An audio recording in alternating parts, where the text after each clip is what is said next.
Претенденты со всей Рунтеры сошлись, чтобы ответить всего на один вопрос. Смогут ли они добыть славу в Наворе? Это история про бои без правил, трепетное воссоединение семьи, прерванное охотниками за головами, и смертоносную акулью банду из Билджуотера. В этом видео вы услышите полную историю событий из нового обновления «Слава в Наворе» из легенд Рунтеры.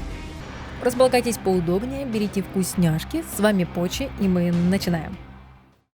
В Наворе утро этого дня началось в подпольном бойцовском клубе, как обычно, с разминки перед сегодняшней потасовкой. Бойцы тренировались под строгим взглядом мастера Бингвена, некогда хорошего бойца, который теперь облачился в тренерский халат, чтобы отыскать яркие таланты среди посредственностей. Босс клуба, Сет, собственной персоной тренируется вместе с Коло, со своим лучшим бойцом-фаворитом. На замечание от Бингвена о излишней самоуверенности босса Сет, как всегда, огрызается. К чему тренировки? Я и так ого-го. Сегодня вечером множество иностранных гостей прибудут в клуб, чтобы сразиться за главный приз – славу, деньги и пояс чемпиона бойцовских ям Наворе. Тем временем среди неспокойных морей Билджуотера паром «Королевский двор», оправдывающий свое название, рыскал в поисках наживы. Капитан Джек и его шайка держали путь в Ионию. Когда-то Джек-победитель был чемпионом по боксу на борту Королевского двора, а теперь он управляет всем кораблем. А сейчас, сидя на импровизированном троне, он следит за тем, чтобы его бизнес был вдали от посторонних глаз. В его надводном Королевском дворе помещается и ринг, и огромный бар. Утром этого же дня его шайка весело проводила время. Ангел и Бул играли в карты, делали ставки и участвовали в боях на ринге. Только акула Мака, как всегда, оставалась серьезной. Она внимательно сверялась с картой. На нижних палубах на ринг против Ангела вышел знаменитый и болтливый местный боксминог Пабло. Кроме того, что он крайне болтлив, он еще является тренером капитана Джека, а сейчас, по всей видимости, хотел потренироваться и с Ангел. Толпа наблюдателей явно не похожа на людей, как и вся команда Джека. Многие из них гуманоидные акулы, но Ангел, кажется, другого подвида этого народа. Она напоминает мне рыбу-черт, судя по ее нижним выступающим зубам. Если это правда так, то это супер иронично. Ее зовут Ангел, а сама она рыба-черт. Неплохо рет. Несмотря на шторм, Джек крепко держит штурвал. Но вдруг его отвлекает безумная старушка Бэбс. В этой суматохе каким-то образом в плен к команде Джека угодил бедняга-иониец, судя по его одеянию, из провинции Навори. После того, как Громила вытряс из его карманов все монеты и все содержимое, Бэбс нашла у бедолаги письмо с пригласительным билетом на бой в бойцовский клуб Сета. Она поспешила доложить капитану о своей находке, так как знала, что ему, любителю драк, будет это любопытно. Пора и старику Джеки вернуться на ринг. Этим вечером Джек и его команда прибывают в порт Веле в Ионии, чтобы воспользоваться найденным билетом, заработать денег и немного повеселиться. На этой иллюстрации справа мы видим, как каменные ноксианские и ионийские деревянные природные постройки смешиваются с друг другом. Это и есть клуб Сета. Просто раньше он принадлежал и был основан здесь ноксианцами, что и объясняет его столь необычный для местной архитектуры внешний вид. Ноксус изобрел бойцовые ямы, а я их довел до совершенства. Призрачный порт Веле – один из самых людных и известных мест в провинции Наворе. Именно здесь проходит всеми любимый праздник цветения. В Веле стекаются не только ионийцы, но и ноксианцы из ближайших захваченных Ноксусом земель. А также здесь всегда можно увидеть и других жителей Рунтеры, поэтому наши герои могли спокойно оказаться здесь. Днем ранее в Ноксусе. Индари по просьбе Самиры нашла для ее отряда очередное опасное задание, где пригодились бы акробатические и убийственные способности Самиры. После одного из опасных заданий, завершившихся неудачно, Индари лишилась ног, а Самира – глаза. Теперь Индари просто подыскивает для Самиры поручения, наподобие этих. Индари была прекрасным командиром. Она научила меня стрелять. Убивать я научилась сама. Задача была отправиться в Ионию и найти старого задиру, который задолжал большим шишкам приличную сумму денег. Благодаря своим связям из прошлого Индари нашла способ получить приглашение в бойцовские ямы на Воре. Это позволило бы Самире попасть туда без шума и без труда найти должника. Но Самира все еще надеется, что ей удастся пошуметь. Вечером следующего дня Самира и ее команда прибыли на место. Она хищно осматривает толпу в поисках своей цели. Вход только по приглашению. Зудят громилы на входе. Но, к счастью, оно у нее есть. С собой Самира прихватила не только свой отряд, но и очень много оружия. Сет свысока наблюдает за тем, как зал его подпольного клуба дополна заполняется гостями. Он наслаждается ревом толпы, но лишь изредка заглядывает внутрь себя. Иногда он вспоминает все, за что он дрался, и все, что ждет его впереди. Еще в юношестве он начал драться в ноксианских бойцовских ямах, надеясь, что именно это вернет его отца, который в детстве бросил его и маму. А сейчас, впрочем, одно он знает наверняка – хорошо быть боссом. Быть боссом гораздо лучше, чем не быть боссом. Вечеринка набирает обороты. Охрана Сета смущена тем, что Самира ведет себя здесь как хозяйка. Она даже прошла на второй этаж, где был босс. Сет в это время ведет переговоры с оружейниками Самиры, разрешая развернуть им здесь свою оружейную лавку. Да и в целом, мне кажется, он тепло относится к Самире и рад ее видеть. Полукровка и беженка. Два сапога пара, а? Лично я вижу двух успешных предпринимателей. Интересная фраза, не так ли? Почему Самира беженка, а Сет полукровка? Примерно 20 лет назад, еще до страшной войны между Ноксусом и Ионией, плодом запретного любовного союза стал наш главный герой – Сетрих. Наполовину зверь, наполовину человек. Отец Сета был ноксианцем, а мать Вастаи. В детстве он стерпел немало унижений из-за своего происхождения. И сейчас Сет таит огромную обиду и злость на своего отца за то, что он их бросил. Ведь Сетрих очень любит свою маму, и на самом деле это все, что нужно о нем знать. Он специально не говорит ей, чем он занимается и откуда у него бывают жуткие порезы на теле, просто чтобы не расстраивать свою маму. Отмазка у него всегда такая. На стройке работал, мам, приют строил для сирот. А Самира, рожденная в Шуриме, ноксианка по призванию. В детстве на ее родную шуримскую деревню напала группа разбойников. Они грабили деревни, подобные этой. Врываясь в каждый дом, бесцеремонно отнимая все нажитое у беззащитных жителей, бандиты жестоко расправлялись с беззащитными. Именно тогда юная Самира была вынуждена спрятаться на чердаке своего дома, наблюдая за тем, как убивают жителей ее деревни. В этот момент она возненавидела свою трусость и поклялась больше никогда ничего не бояться. После этого налета она со своей семьей и небольшой горстью соплеменников сбежала в безопасное место. Она нашла укрытие в захваченном ноксианцами городе – Белджун. В итоге она присоединилась к ноксианцам, отчего и, по всей видимости, считает себя беженкой. Я родилась в Шуриме, а выросла в Ноксусе. Может, погибну в Димасии, чтобы было интересней, а? Пока Самира занята поиском целей, ее команда не теряет времени. Лучшие подруги Лани и Миэль, а по совместительству крайне талантливые оружейники из Зауна, развернули свою оружейную лавку в клубе. Мы знакомы с ними еще из истории Самиры. Она даже упоминает их в своих фразах в игре.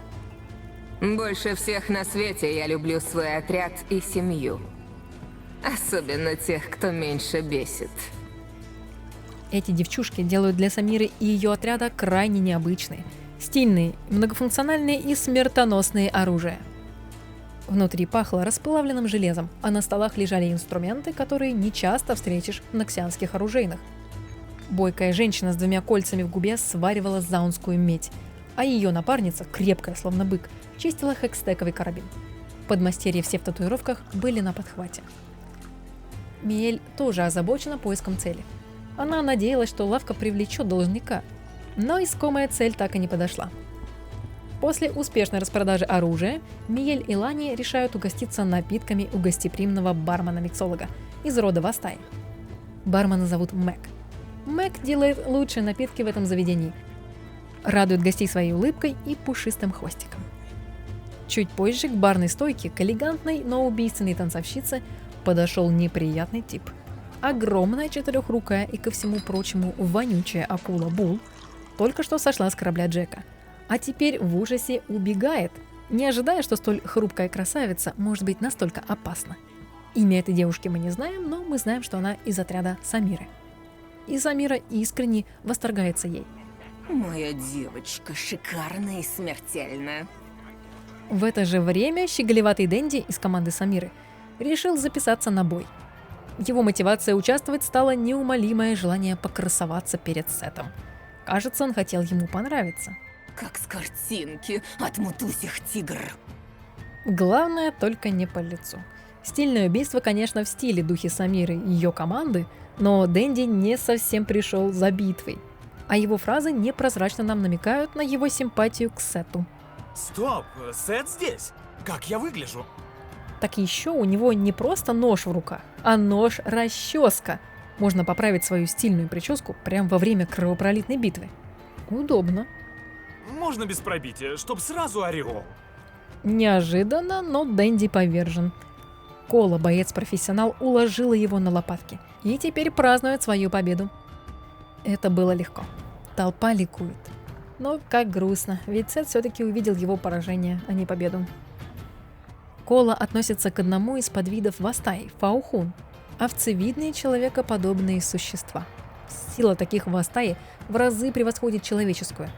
А потому неудивительно, как легко она разделалась с этим щеглом. А за кулисами мы замечаем мрачную фигуру капитана. Следующий на ринг должен выйти Джек. Арбитр подходит к телу Дэнди и отсчитывает 3 секунды. 3, 2, 1, и победителем объявляется... Стоп. В этот момент дама-налетчица из команды Самиры все-таки решает восстановить справедливость. Неожиданно и по-театральному драматично врывается на ринг, чтобы защитить своего поверженного союзника.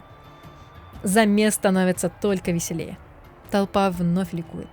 А другие охотники за головами в ожидании цели решают немного повеселиться. Некоторые даже делают ставки. Бесцеремонная буконьерша из отряда Самиры предъявляет претензии парню на кассе. Кажется, она проиграла ставку. Даже Самира говорит про нее. У этой дамочки есть мерзкая привычка превращать свои проблемы в проблемы окружающих. И кажется, кассир чувствует это на себе. За кулисами кассы находится Вастай Лис, самый надежный бухгалтер в команде Сета. Сет никогда не беспокоится за кассу и доходы бизнеса. Это обеспечивает Лис постоянное покровительство босса. Удивительно, но у Лис 4 руки и огромные ушки, как у тушканчика, по крайней мере, мне так показалось. Вастаи почти бессмертные существа, и старость им чужда. Но Лис выглядит старенькой, сколько же ей лет на самом деле. Она, как и ее предки, имеют тесную связь с миром духов и магией. И кажется, в деле бухучета ей как раз помогают духи. А в это время на ринге начинается замес, полный хаос. Смешались люди, вастаи и акулы. Не церемонясь, команда Джека начинает разносить все, что видит. Накл выходит на поле боя первым, подрезает своим заточенным зубом Левиафана ногу лучшему бойцу Сета. Ножиком в лодыжку, пусть себя кровят. Акуленок Мако подхватывает атаку Накла и обрушивает на землю Вастай. Только толпой могут, не так ли? Время резать. А затем на ринг, сотрясая землю, выходит акула Бул. Тело Була покрыто узором из шрамов и татуировок, рассказывающих его жуткую историю. Бул выступает в роли наставника и спарринг-партнера Джека. Он все еще сохраняет себе каплю бойцовского духа на случай встречи с противником, который будет достоин той самой последней драки. И он же наносит сокрушительный удар по Лока своим ракушечным кастетом. Ох, оправится ли Лока после этого удара? И, кстати, внешний вид Була вдохновлен акулой-быком. А затем, наконец, на ринг властно, словно хозяин, выходит Джек с собственной персоной, с желанием показать, где у мальков место. Это привлекает внимание босса, но пока он остается в стороне. Конечно, Джек прихватил с собой своих прихвостей и помощников. Один из них — это Пабло. Между раундами Пабло Пятихлоп поддерживает своего капитана, вытирая его кровь с губы, и очень много болтает. Про себя в основном, конечно. И вместо того, чтобы держать перед капитаном зеркало, Пабло смотрит только на себя. Когда-то его звали Пабло Восьмихлоп или Боксминог, но, кажется, однажды акуленок Мако, по неосторожности, наверное, лишила Пабло 3 щупалец и навсегда изменила его кличку на Пятихлоп. Осторожней, маши мечом, Мако! Ну, пожалуйста! Одержав победу над местными бойцами, Джек берет еще один раунд, своей дерзостью вызывая самого босса на бой. И, конечно, босс соглашается. В это же мгновение он спрыгивает со своего теплого места, загораясь магией восстая. Когда ты босс, твоя главная задача не размякнуть. Старые болячки перестают напоминать о себе. И через некоторое время ты уже стал чем-то таким, от чего изо всех сил старался избежать. Поэтому я благодарен за весь этот хаос. Кто-то, наконец, разбудил во мне зверя. Про себя думает Сет и врывается на ринг. Джек впадает в ярость, раскрывая свой козырь, трансформируясь в огромного зубастого монстра. Капитан больше Сета более чем в 2 раза, но когда это смущало нашего босса? На его счету более 400 побед, и не просто так все называют его боссом. И не такое видал на пути к славе в Наворе. Наконец ему попался достойный противник, который растряс его залежавшийся на троне пушистый зад. Спор не решен, кто же победит. Но важно не это. Тем временем Самира нашла того, кого искала в баре клуба. Человек в маске уже успел подраться с Наклом, что привлекло внимание зевак и Самиры. Толпа отступает перед ее уверенной походкой. Старожил, так называет себя должничок, и скрывает себя за маской, потому что боится, что его могут здесь узнать. Самира дерзко обращается к старожиле, требуя снять маску. «Маска не снимается, барышня», — отвечает ей старожил. «И если ты не хочешь выглядеть как вот это вот», — намекает он на Накла, — «больше не заводи таких разговоров». Услышав подобную дерзость, Самира все-таки решает пошуметь и сделать все красиво и стильно. Но здесь мы немножко остановимся. Старожил — это не просто старый боец в нелепой маске из рестлинга. Скорее всего, это отец Сета. Тот самый, из-за которого еще очень давно все это закрутилось. Когда он бросил маленького Сета и его маму, Сет искал его, и поиски привели его как раз в Ноксианские бойцовские ямы. Там же Сет и узнал, что отец уехал в другие страны пытать удачу на более прибыльных аренах. Эй, ты похож на кого-то ненавистного. Тогда, пылая яростью, юный Сетрик записался на бой, словно надеясь, что именно это может вернуть ему его отца. Что слава о его победах разлетится по всему миру, и отец когда-нибудь найдет его и вернется. И кажется, это произошло сегодня. Его сын стал известным боссом в криминальном мире Рунтеры, и отец вернулся. Разве мать не просила тебя не горбиться? Ты что-то знаешь про мою маму? Но прошлое отца не менее криминальное. Ведь саму Самиру наняли на поиски этого старика. Как сильно он успел накосячить и какой такой огромной шишке остался торчать денег, что привлек на себя внимание лучшего отряда наемников. Даже по словам Самиры становится ясно, что старик не так прост. У меня было ощущение, что тут не просто мелкий должничок. Индари называет это осложнениями, я называю это самой мякоткой. Легендарное воссоединение отца и сына произошло бы, если бы не все это. Отец Сета убегает от охотников за головами прочь, но те непременно догоняют его. Самира использует свой неистовый рывок, после которого ни одна цель не уходит от нее. Попался ли он? До всего этого старожил успел перекинуться с Сетом лишь парой фраз.